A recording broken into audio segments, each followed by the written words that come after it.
ছাপার ঠিকানা আপা গেছে যে পথে চাপা যাবে সেই পথে বিভিন্ন আহত কেন জাতীয় পার্টির ঠিকানা এই বাংলায় হবে না জিএম কাদেরের দুই দেশে যাবে অন্যায় বিভিন্ন আহত কেন জবাব দেও আহত কেন তুই জবাব দে বিভিন্ন আহত কেন জবাব চাই দিতে হবে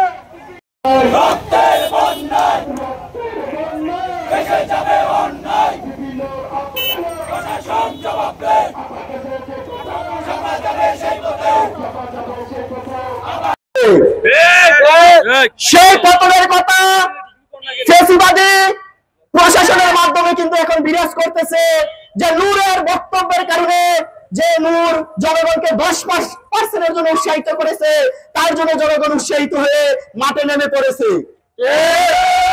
প্রিয় সহযোগিতাবৃন্দ এবং সাংবাদিকবৃন্দ, আপনারা জানেন সে জিএম কাদের ভারত থেকে মিটিং করে এসে বলেছিল ভারতের অনুমতি ছাড়া কিছু বলা যাবে না। সে জিএম কাদের নামে 4টি মামলা থাকার পরও হাসি খুশি ভাবে গতকালকে পুলিশ সেনাবাহিনীর প্রোটেকশনে তার কার্যালয় থেকে বের হয়ে যায়। আমরা সেই ইউনূস সরকারকে দেখতে পাচ্ছি যে ইউনূস সরকার আমরা চেয়েছিলাম সেটা পাই নাই। প্রিয় সাংবাদিকবৃন্দ, আপনারা দেখছেন কিভাবে একটা দলের প্রধানকে তার কার্যালয়ে গিয়ে কিভাবে মেরেছে। আপনারা লক্ষ্য করেছেন যদি কোনো প্রশাসনিক ছত্রভঙ্গের কোনো আইন থাকে তাকে মাঠে বা ফিল্ডে মোকাবেলা করে ছত্রভঙ্গ করা হয়।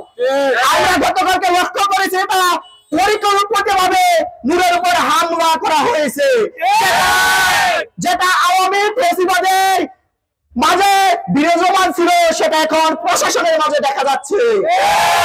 নূরের অফিসে গিয়ে তার সেনাবাহিনী আমরা 1971 সালে পাকিস্তানে মানে হচ্ছে বিপিনুর স্বাধীনতা মানে হচ্ছে বিপিনুর। এই 24-এর বিপিনুরের উপরে আঘাত মানে 24-এর গণতন্ত্রের উপরে আঘাত। এই আঘাত বাংলাদেশে কেউ মেনে নেবে না। আমরা প্রশাসনের দৃষ্টি আকর্ষণ করছি অবিলম্বে জাবাকে বাংলাদেশ থেকে নিষিদ্ধ করা হোক।